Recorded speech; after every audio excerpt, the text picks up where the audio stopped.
Yeah. So I do want to talk about our reliable connection uh, presented to you by Xfinity. And the reliable connection I mentioned earlier was Ant and the locker room attendants in Denver, who, as he was walking out, and the best part of this story is he was on the podium. He had done his press conference. It was over. He was in a great mood, as he should have been. He's pretty much always in a great mood, but this one especially. He didn't have a transcendent game. He had 27 points, and he was There's asked, only a plus 43 in the game. Not yeah, bad.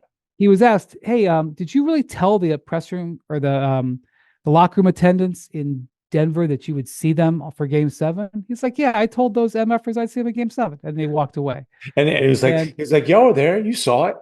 yeah, yeah, Like not only did he confirm it, but he's like, "And I got witnesses."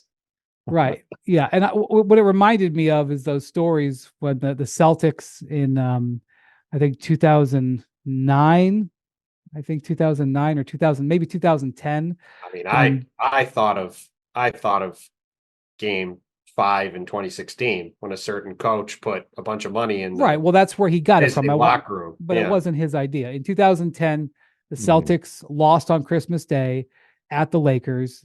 Everybody believed that it was going to be, that's what the finals were going to be. So Doc Rivers took $100 from every player, put it in the ceiling of the coach's office in Staples Center.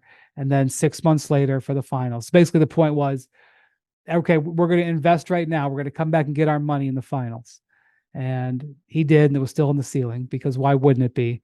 And, that's also the hockey visiting locker room. So there was probably what, 60 teams, 50 teams in and out of there over the next 6 dozens. months. Well, also, And did the Celtics make any trades? Because if they traded somebody probably. and that guy's new team came through the Staples Center, that would have seemed to be a perfect opportunity. Aha. But maybe the players didn't know where Doc actually hit it. Doc just took the Okay. money. All right, that's possible. Yeah. But maybe that guy didn't get his C note back. Like that's, I think like, it would have been fair game to take all the C notes, take all a dozen of them, whatever, I know that's 15, what you would whatever have it done. was. Well, you also got to get up on it's a pretty good hiding spot. I'm not sure Doc with his knees got up on that table, but maybe I it was, suspect Doc wasn't the one to put it in the ceiling. yeah, I'm it gonna was take 15 one years wild ago. I guess don't know. about that. Kirk will Anyway, take credit for it.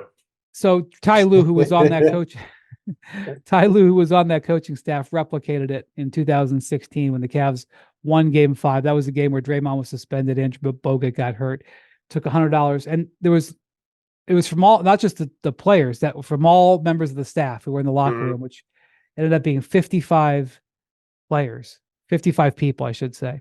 So there's $5,500 sitting in the ceiling, and Ty did get it down after Game 7, but apparently didn't give most of the money back. He just kept it because he had gotten fined $35,000 by the league for complaining about officials after Game 4. You can read those stories and many others in Return of the King. Wow, look at that. Yes. The reliable connection is patting herself on the back right New there. York Times best-selling book, which is still selling, by the way. Good back, I need the Lakers. It's almost earned there it past is. its. There's It's the book for the almost YouTube watchers. it's almost earned past its advance, which is rare.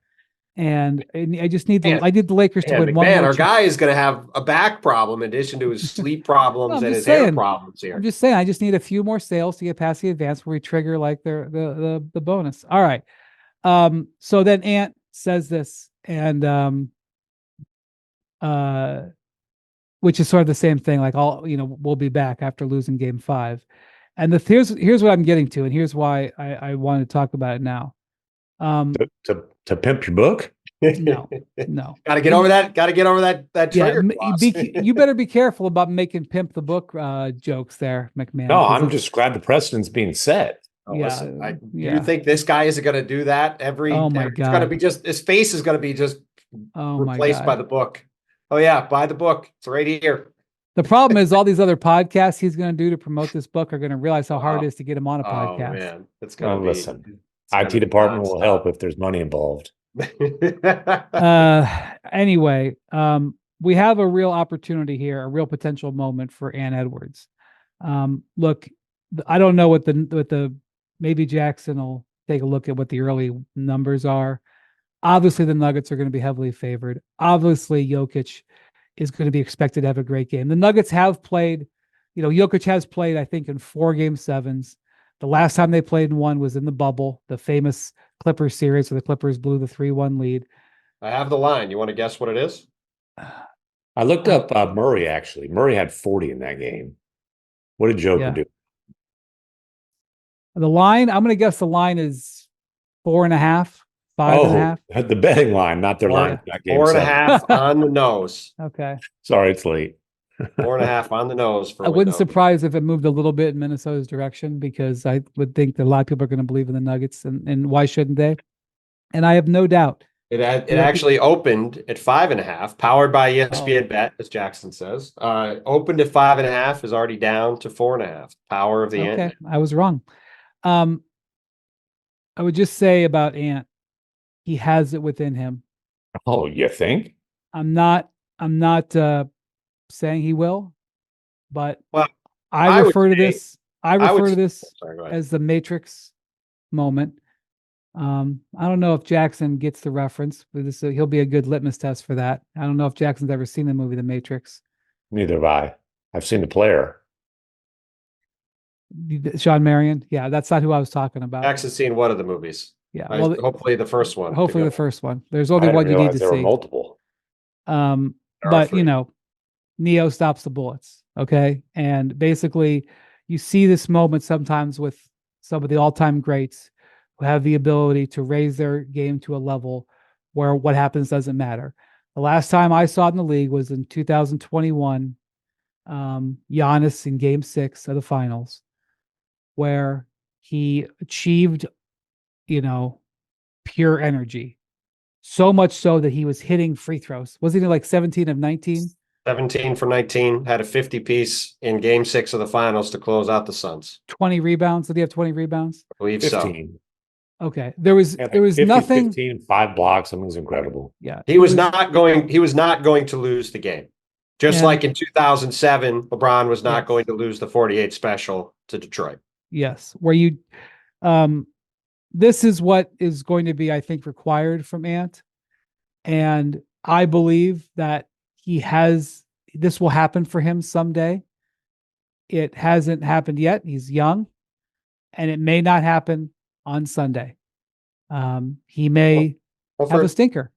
For as good as Ant is, to me, I feel like this game is going to be about the MVP of the league. And, which obviously is not some crazy statement to make, but for as good as Ant is, and for as good as Ant has been in these playoffs, like we saw in Game 5, we spent the last pod talking about how great Nikola Jokic was in that game and how incredible he was, in particular in that third quarter. And when he dials it up, there's not anybody that can match him. And for as great as Ant is, and as fun as this Wolves team has been, to me, this Game 7, ultimately, I think is going to come down to, can Nikola Jokic do that again?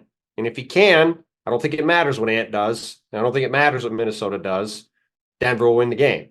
Now, that's obviously a high bar to clear, because I'm not sure I haven't seen very many quarters better than that third quarter, or many games better than that game that Jokic played, given I think we said it the other day, is the only one of 2 players ever, along with Chris Paul, to have 40 points, 10 assists, and no turnovers in a playoff game. So, the bar is high, but he's the MVP and the guy who's been, I think, fairly crowned the best player on the planet for a reason.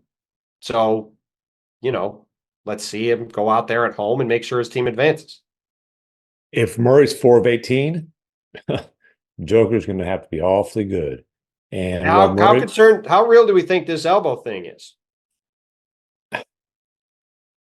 We're not going to be told the real answer, so it doesn't. Well, I'm just saying, based on what we watched, it certainly looked like it was a problem today. Yeah, he surely did not downplay it.